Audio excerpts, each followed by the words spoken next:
রমজান মাসে রোজা রেখেও বিএসএফ এর হাত থেকে নিস্তার পেল না ৩ অসহায় যুবক। মিথ্যে প্রলোভন দেখিয়ে ক্যাম্পের মধ্যে নিয়ে সেই ৩ অসহায় যুবককে গাছের সাথে হাত পা বেঁধে পেটাই করল পাথারিয়াদার ক্যাম্পের বিএসএফরা। আর এই ঘটনাকে কেন্দ্র করে চরম উত্তেজনা দেখা দিয়েছে মধুপুর থানাধীন পাথারিয়াদার এলাকায়। যদিও সেই ৩ অসহায় যুবক বর্তমানে মধুপুর প্রাথমিক স্বাস্থ্য কেন্দ্রে চিকিৎসাধীন অবস্থায় রয়েছে।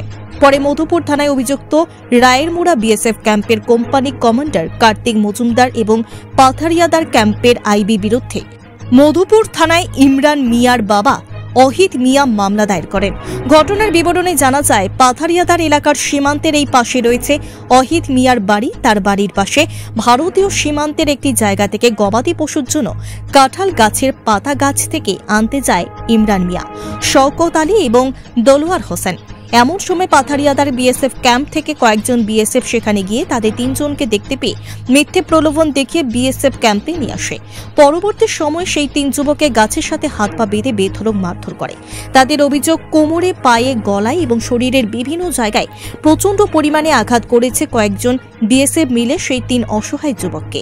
সন্তানকে কোথায় কম্পিউটার শেখাবেন সেটা নিয়ে ভাবছেন? তাহলে আর দেরি কেন, আজই চলে আসুন গ্লোবাল হাইটেক কম্পিউটার সেন্টারে। এই মুহূর্তে চলছে এক বিশেষ অফার। যোগাযোগ করুন স্ক্রিনে দেওয়া ফোন নম্বরে। একটা সময় এক যুবক মাটিতে লুটিয়ে পড়ে। অন্য 2 যুবকের চিৎকারে পার্শ্ববর্তী বাড়ি থেকে মহিলারা ছুটে যায়। এদিকে ইমরান মিয়ার মা যখন তার ছেলের কান্নার শব্দ শুনতে পেয়ে ক্যাম্পে ছুটে যায়। এমন সময় কয়েকজন বিএসএফ মিলে সে মহিলার কাপড় চোপড় ছিঁড়ে ফেলে, এমনকি সেই মহিলাকে ক্যাম্পের কোনো ঘরে নেওয়ার চেষ্টা করে বলেই অভিযোগ। পরবর্তী সময় বিএসএফ জওয়ানরা তাদেরকে মেরে রাস্তার মধ্যে ফেলে দেয়। পরে তাদেরকে নিয়ে আসা হয় মধুপুর প্রাথমিক স্বাস্থ্য কেন্দ্রে। এদিকে এলাকার জনগণের অভিযোগ, প্রায় সময় পাথারিয়াদার এলাকার জনগণ বাড়ি থেকে বের হতে পারছে না। বিএসএফ সারাক্ষণ ঘরের আশপাশ এলাকায় ঘোরাফেরা করছে, এমনকি প্রাকৃতিক কাজকর্ম করতে পারছে না। কয়েকদিন পূর্বেও পাথারিয়াদার মাঠে খেলাকে কেন্দ্র করে কয়েকজন যুবককে মারধর করেছিল ওই ক্যাম্পের বিএসএফ। তার রেশ কাটতে না কাটতেই আজ অর্থাৎ মঙ্গলবার সেই অসহায় 3 যুবককে মেরে গুরুতর আক্রান্ত করল। এদিকে পরবর্তী সময় 3 যুবককে অন্যায়ভাবে মারধর এবং মহিলার কাপড় ছিঁড়ে ফেলার অভিযোগ, এমনকি শ্রীলতা হানির অভিযোগ এনে মধুপুর থানায় বিএসএফ এর বিরুদ্ধে মামলা দায়ের করে। এখন দেখার বিষয়, মধুপুর থানার পুলিশ মামলা হাতে নিয়ে তাদের বিরুদ্ধে কি ভূমিকা গ্রহণ করে। তবে সীমান্ত এলাকার সাধারণ জনগণ বিএসএফ এর হাতে বারবার লাঞ্ছিত এবং মারধর থেকে রেহাই যে পাচ্ছে না তা কিন্তু বলার অপেক্ষা রাখে না। তবে রমজান মাসে সেই 3 অসহায় যুবক রোজা রাখার পরেও বিএসএফ এর কাছে কাকুতি মিনতি করার পরেও তাদেরকে রেহাই পায়নি বলে বিএসএফ এর প্রতি ক্ষুব্ধ এলাকার জনগণের বক্তব্য, অন্যায় করলে শাস্তি দেওয়া হোক, কিন্তু সেই দিন অসহায় যুবক অন্যায় না করার পরেও কেন শাস্তি পেল তা নিয়ে প্রশ্ন উঠতে শুরু করেছে। আমরা ভাতা কাটতাম গেছি 3 জনে, ভাতা কাটতাম গেছি পরে একজনে গাছ উঠছে পরে আর আমরা 2 জন নেচে দাঁড়া রয়েছি, হ্যাঁ কাটতে আছে আমরা জমাইতেছি। পরে টাপ চেঞ্জ দিতে আছে, একটা বেসব গেছে গেছে আমরা ডাকেনে কি তা পারো, আমরা কিছু না ভাতা কাটতেছি, তোরা ক্যাম্প তোর কাম আছে, এটা ক্যাম্প গেছি পরে ক্যাম্প ডাইছে 2 জন কোম্পানি কমান্ডার আসলো, একজন সাহেব আসলো আর একজন আইবি। সাহেবটা কিছু কইছে না, 2টা কোম্পানি না আর আইবিটা কইতাছে তার বাইন্দা ফিট। আমরা 3 প্রথম একজন করে গাছও নিয়ে বাঁধছে, 6-7 জন বেসব আসলো নিয়ে গাছও বাইন দিয়ে আমরা কইতেছি আমরা রোজা রাখছি, আমরা রোজা রেখে কিছু ফার করতাম ভেড়া কোনা তোরা ফার করতে আইসো। আমরা ইনফর্ম আইসে কয়েছে আমরা গাছ নিয়ে বাইন দেয়া প্রথম বাইরেছে বাইরে আমরা বাড়ির মানুষ আওয়াজ শুনে না গেছে দৌড়ে গেছে তারা গেছে ওরে তারা রোড আর আন্দা কাপড়টা পড়ছি রালাইছে মহিলার তোমরা কজন আহত হইছো? আমরা 3 জন। কোন ক্যাম্প এটা? এর পাতারিয়াদার ক্যাম্প। মামলা হয়েছে কার বিরুদ্ধে? মামলা হয়েছে ক্যাম্পের বিরুদ্ধে আমরা করছি। ঘটনাটা আমরা ওইদিকে গেছিলাম ভাতা কাটতেলাম, তো আমরা বাড়ি ক্যাম্পের লগই আর কি, তো ওইদিকে আমরা জায়গা আছে, তারপরে ভাতা কাটতেছি, একজন ওই গাছের ভিতরে আসলো ভাতা কাটতেছে, আমরা নিচে পরে একজন সিপাই আইসে আয়া কইতেছে কি আর আমরা ভাতা কাটি, পরে তার মোবাইলটা নিচে পা ক্যাম্প পরে ক্যাম্পে গেছি পরে আমরা হাত খড়ে বাইন দেয় আর পরে গাছ মারছে গাছের ভিতরে বাইরে রাখছে না, আমরা আটকাম করি না, দাঁড়াইতে পারি না ভালো করে। মারার কারণটা কি? মারার কারণ শুধু আমরা বলে মাল ফার করতাম গেছি ইটা কয়ে সেটা শুধু কোম্পানি আসলো 2 জন, তারপর আইবি বাইন দেয় তারপর সিপাই দিয়া ফিটছে আমরা। তোমরা কজন? আমরা 3 জন। তোর নাম কি? সবার নাম কি? আমার নাম ইমরান মিয়া, শওকত আলী আর দেলোয়ার হোসেন। কোন ক্যাম্পের বিএসএফ? পাথারিয়াদার ক্যাম্পের। আর ওই রায়মুড়া ক্যাম্পের কোম্পানি আসলো কার্তিক মজুমদার, আর একজন আসলো আইবি গগৈ। এর আগে ঘটনা করছে নি?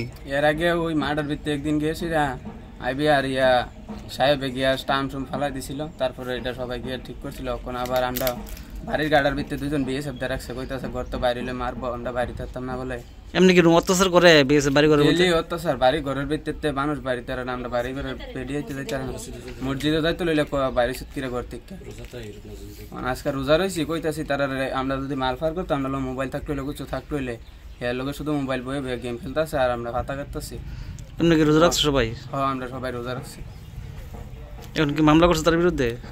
থানাতে মামলা করছি, কাগজ দিয়ে আইছি। আমার ছেলে গেছে পাতা কাটতো, আমার স্বামী কাছে গেছে, তা আমি কিনে আমি একা পাতা কাটবো কিনে তুই পাড়া পাতা কাটতে লই আর রোজা রয়েছি। রোজা রয়েছি আমি একটা কাটটা আমরা জায়গাতে বাস করে পাতা কাটটা লই, তো পোলাটা গেছে পরে হঠাৎ করে চিল্লানি হয়েছে।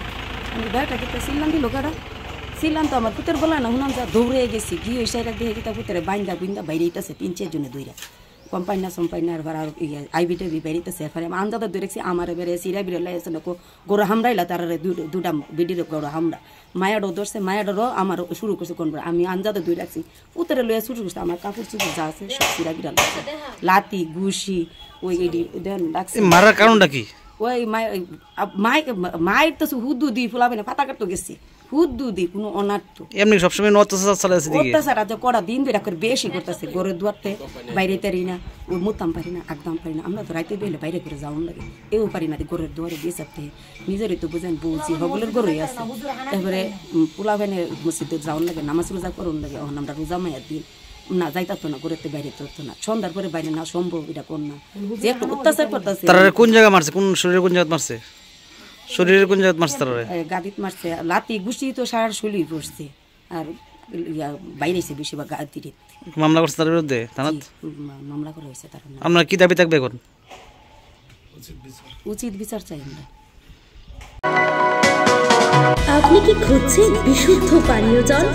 তাহলে আজই বেছে নিতে হবে অত্যাধুনিক প্রযুক্তি ও পরীক্ষা নিরীক্ষার মাধ্যমে প্রস্তুতকারী পানীয় জল একমি। বিশুদ্ধ জলে সুস্থ জীবনের মূল চাকাঠি।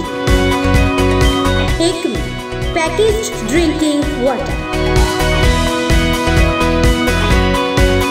Bureau report, news Tripura 24।